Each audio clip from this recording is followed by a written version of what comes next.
Good afternoon, good morning, good evening. Well, it's me again.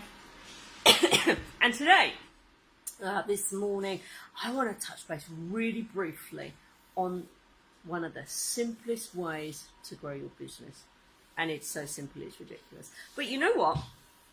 Although it is the simplest thing, there are a lot of salons out there who are failing to do it.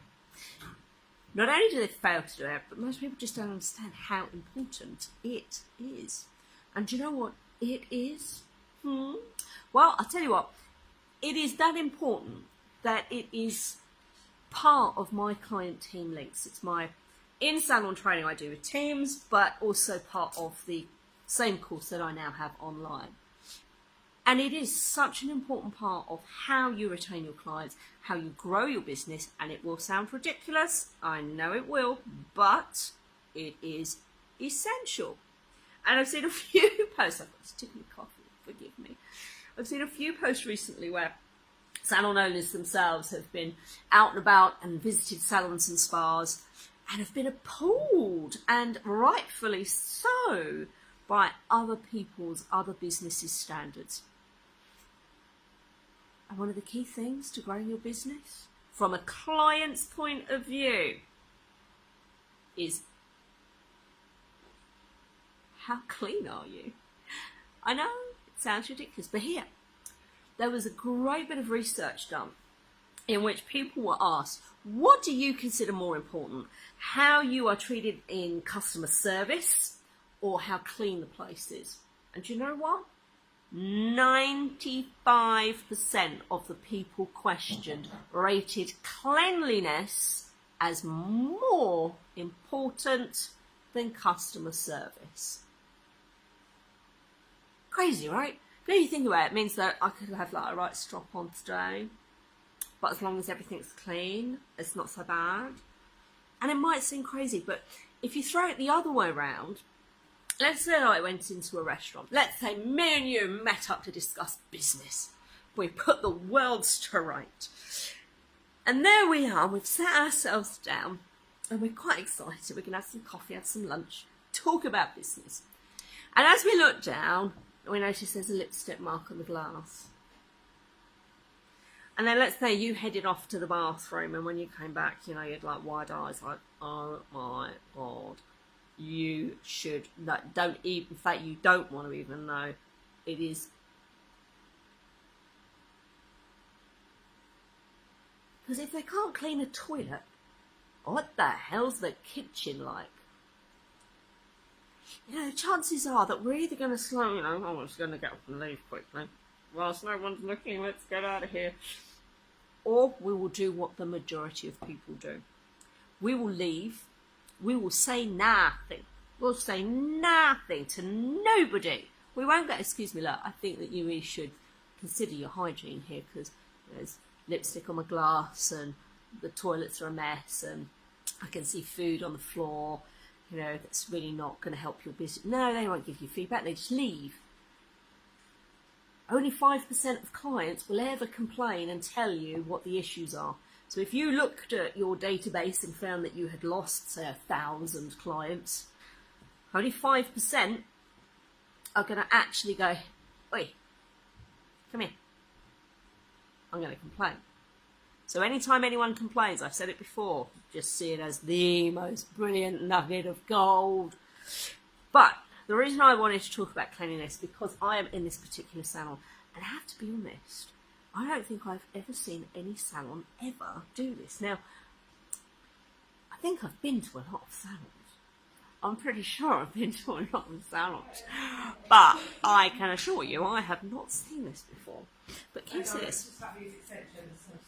Here, we have a tub of brushes. And all around this particular salon, you will find these tubs of brushes.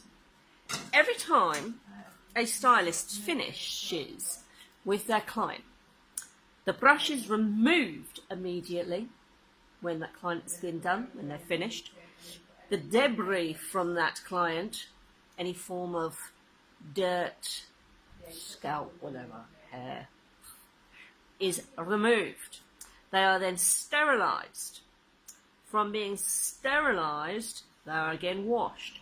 Then from there they go into a special machine which finishes off sterilising them, and then each brush is individually wrapped in cling film to ensure that there is no way it can become cross-contaminated or dirty prior to it touching the next client. How freaking awesome. And I've said to this salon many times, you must always tell your clients, I'm just going to get the sterilised brush. Remove their cling film, I tell them, explaining every single time these brushes are used, they are always sterilised and clean, ready for the next person. You'll never see a brush come out of our trolley, and it will certainly never have someone else's hair on it. And the reason to tell them, if you were to put a list, a bit like that questionnaire, that survey that said 95% of people put cleanliness first before customer service, the number one need that we have is to keep safe. That's how humans work. That's part of our psychology. That's why I have cleaning in the course. Now, obviously I'm not teaching them how to clean. This is how you mop a floor. This is how to wipe a shelf. We just talk about the importance of what is it that clients are looking for? Why does it impact how they feel? What are the different feelings a client can get if a place isn't clean? And why, if you don't clean as a team and keep the place spotless, yourself as well as the premises, as well as the business, then you will lose clients. Make no bones about it. People love a clean business. They won't always appreciate it and go, oh, look how clean it is here, I love it. No. But if you ain't clean, they will instantly notice. So there we go. How clean are you? I'm sure you're spotless. I am sure you're absolutely spotless. I always did once a week, we did a walkthrough. We had a clipboard with a checklist, and we went through every area. We looked for scuff marks on the paint. We looked to check to make sure the skirting boards, the shelves, the ceilings, might seem silly, but especially if you're in a backwash, you're looking up, you're looking at the ceiling. If you're on a beauty couch having a service done, you will look at the ceiling and you will look at the floor also. They all had to be inspected. Heck, we even got on the beds. We'd be lying there looking up, or we'd be lying with our heads through the hole, making sure, is it clean? Each chair would be spun over onto its side so we can make sure there's no hair building up onto the feet of their chairs. Everything was checked frequently, and anything that was not immaculate had to be cleaned, improved, painted, and if it ain't right, it's not if it's broken, that's got to go. Not having our clients see something that is not to the standard that we want in the business. So, be clean. Have a fab day. Ciao, ciao. See you soon.